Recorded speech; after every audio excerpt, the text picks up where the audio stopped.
El mensaje de hoy lo he titulado Con un palo y un corazón quebrantado. El quebrantamiento de Moisés no fue algo fortuito, fue algo provocado por Dios. El libro de Hechos capítulo 7, verso 22 al 23. Y Moisés fue instruido en toda la sabiduría de los egipcios y era poderoso en su palabra y obras. Pero cuando hubo cumplido la edad de 40 años, le vino al corazón el visitar a sus hermanos, los hijos de Israel. Literalmente Dios envió a Moisés al desierto durante 40 años y 40 años.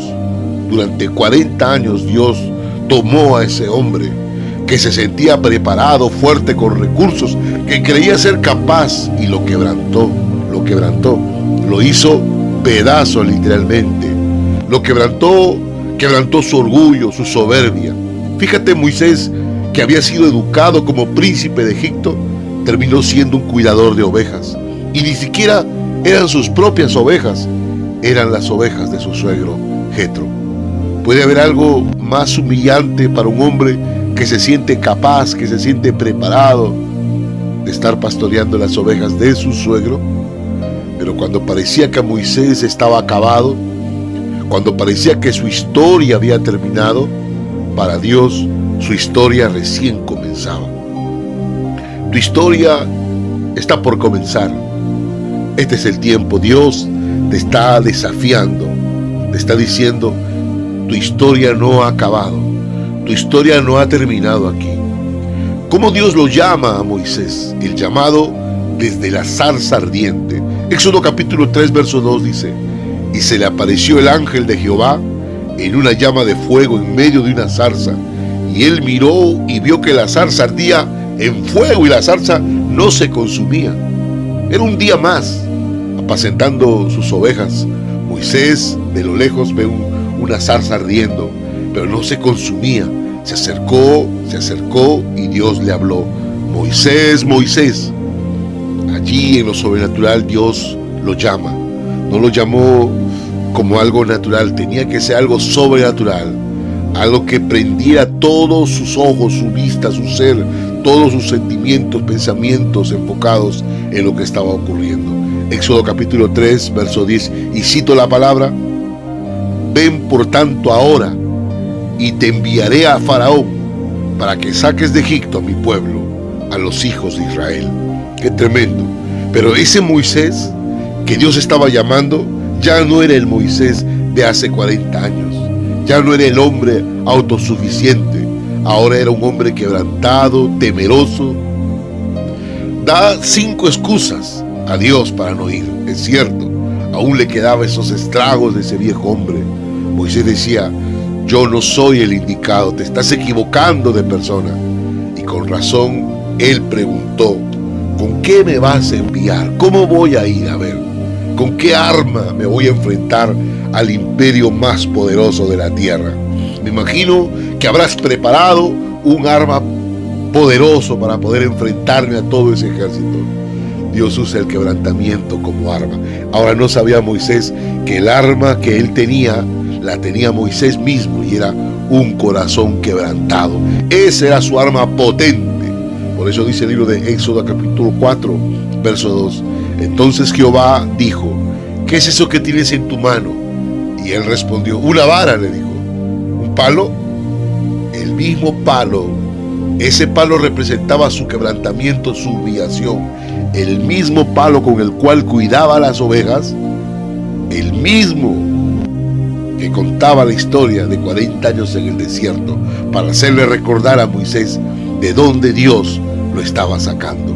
Ese palo representaba sus fracasos, sus tristezas, sus lágrimas. Ahora ese sería el instrumento de poder para poder enfrentar a sus enemigos. Un palo en manos de un hombre quebrantado es más poderoso que un ejército en manos de un hombre soberbio. Un palo en las manos de cualquier hombre no es nada. Un palo, por más grande, fuerte que sea, no significa nada. Pero un palo, una vara en las manos de un hombre quebrantado es un arma poderosa. Con ese palo Moisés golpeó el Nilo y se volvió sangre. Con ese palo hizo caer 10 plagas sobre Egipto. Con Con ese palo abrió el mar rojo. Con ese palo hizo brotar agua de la roca. Desató maná del cielo. Imagínate todo el poder que tenía un palo, una vara en las manos de un hombre quebrantado. ¿Cuál es tu vara? ¿Cuál es tu palo? ¿Cuál es tu historia, amigo, tú que me estás escuchando? ¿Cuál es la historia? ¿Cuál es la historia que Dios ha permitido que tú vivas para contarlo? ¿Qué es eso que representa tu quebranto? ¿Cuál es tu historia? ¿Lo puedes nombrar? Muchas veces es difícil darle un nombre.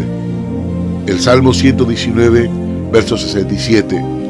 Antes que fuera yo humillado, descarriado andaba, mas ahora guardo tu palabra, dice el salmista. Dios no necesita un título universitario, un doctorado, un PhD. Dios no necesita tus talentos. Dios necesita tu quebranto, tu palo, tu vara, tu historia, tu pasado, tu proceso. Cómo surgiste de las cenizas. A nadie le gusta escuchar tus victorias. Lo que quieren es escuchar cómo te levantaste del polvo, cuando estabas en el suelo, qué hizo Dios con tu vida. Dios necesita a alguien que haya sido tratado en el fuego del desierto. El oro se purifica en fuego, mas el corazón del hombre se purifica en el horno de fuego del sufrimiento. En el horno de fuego del sufrimiento. Si estás en el horno de fuego, no te preocupes. Mantente firme. Agárrate de la mano de Dios. Vas a salir de ese lugar y tu historia comenzará. Vendrás con una vara potente que será capaz de abrir mares, conquistar reinos. Hay un asunto pendiente, pero sin embargo, hay un asunto pendiente.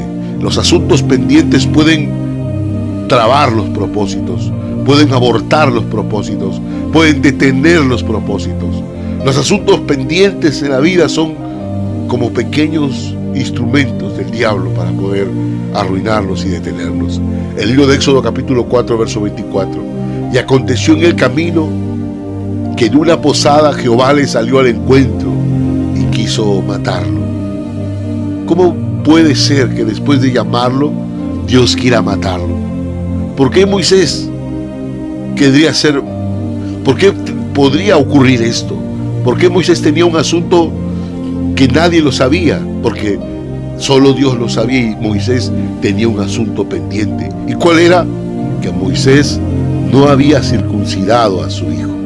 Imagínate el libertador del pueblo de Israel, la cual estaba representado por la circuncisión, que era el acto de cortar 8 milímetros del prepucio del pene del recién nacido, cortarle, y era la señal, el símbolo máximo de pertenecer al pueblo de Dios. Y Moisés estaba intentando lograr ir a cumplir el propósito que Dios le había dado, y él no había circuncidado a su hijo. Génesis capítulo 17, verso 10 dice: este es mi pacto que guardaréis, todo varón entre vosotros será circuncidado. Miren, una de las cosas, hasta era un pacto con Dios. Era más que un trocito de carne, era más que 8 milímetros de prepucio del pene. Era un pacto, era una señal de pacto. Esa era la señal de obediencia. Era la marca de la pertenencia. Era la identidad. Esta es mi identidad.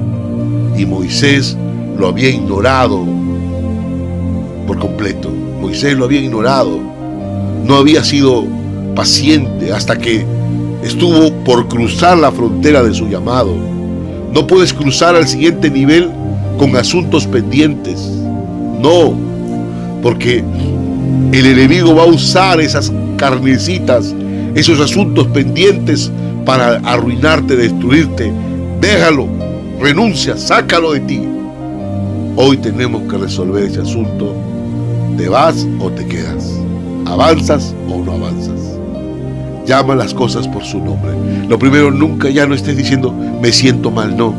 Tienes que identificar qué es eso. Jeremías 4:4, circuncidaos a Jehová y quitad el prepucio de vuestro corazón. Es un mandato. Circuncidaos a Jehová y quitad el prepucio de vuestro corazón. Ahora ya no se saca el prepucio de la carne, en físico. Ahora se saca el prepucio del corazón. No le digas, tengo carácter fuerte, no, tengo ira. No digas, carezco de amor o tengo carencia de amor, por eso me entrego a hombres, me entrego a mujeres. No, eso se llama lujuria. No digas, tengo una adicción, una pequeña adicción, no, soy esclavo del pecado. No digas, estoy estresado, no, mi vida es una vida desordenada. No digas, humanidad, somos humanos, no, eso se llama pecado. No, que los humanos, solo Dios no peca, Dios es divino, Dios es perfecto, nosotros somos, no, eso se llama pecado. Solo cuando le pongas el nombre correcto al asunto pendiente, tendrás poder para cortarlo. Estoy marcado por el odio, estoy marcado por la ira, soy desordenado, dejo las cosas a medias. Dile cuál es el problema, acéptalo, asúmelo con valentía, porque hasta que no sientas el dolor que yo siento, no podrás ver cuán serio es ese prepucio no cortado en tu corazón, diría Dios. Porque eso es lo que Dios habló conmigo. Tienes que mirarlo, tienes que llamarlo por su nombre, porque Dios siente un dolor por mis indisciplinas, rebeldías, desobediencias, pecados, y yo tengo que identificarlo tal como es.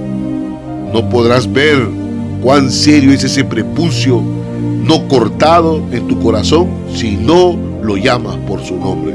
No basta con tener buenas intenciones, hermano. No es buenas intenciones, porque yo puedo tener muy buenas intenciones. Si no hay obediencia, no hay nada. Samuel dijo, se complace Jehová tanto en los holocaustos y víctimas como en que se obedezca la palabra de Jehová. Ciertamente, el obedecer es mejor que los sacrificios. 1 Samuel 15:22. Moisés tenía buenas intenciones, pero no había obedecido a Dios. Moisés tenía buenas intenciones, pero tenía una desobediencia consciente. Dios no bendice las intenciones, Dios bendice la obediencia. Dios no bendice los intentos, Dios bendice los resultados. Dios no bendice las ideas, Dios bendice las conquistas, los logros. Muchos tenemos intenciones, por ejemplo, cada fin de año, pero el 1 de enero, ¿qué tenemos que hacer? Seguir con las intenciones, simplemente obedecer. Obedecer. El 31 decimos, el fin de año quiero orar más. Y el lunes, el primero que tengo que hacer, levantarme a las 5 de la mañana y ponerme a orar. Quiero cambiar. Digo, el fin de año, y luego al día siguiente que tengo que hacer, romper ese círculo de pecado, romper ese círculo vicioso que todo el tiempo gira sobre mí. Quiero pureza, bloquee los accesos de pecado, corte con todo aquello que le daña, plataformas, redes sociales, páginas que dañan su vida. Tu autoridad depende de tu obediencia. Tú no circuncidaste a tu hijo. Tú no circuncidaste a tu hijo, Moisés. Entonces, ¿con qué autoridad nos hablas en el nombre de Jehová? ¿Quieres librar a otros? ¿Quieres ser instrumento de Dios? Primero deja que Dios te libere a ti. Primero deja que Dios rompa tus cadenas. Ahora es el momento. Vas a cruzar el mar rojo. Vas a cruzar el mar de la conquista. Vas a cruzarlo. Pero tienes que ahora deja ese trozo de carne que te quieres llevar al otro lado del Jordán. Muchos quieren que se liberen su llamado con una unción, pero el llamado se libera no con la unción,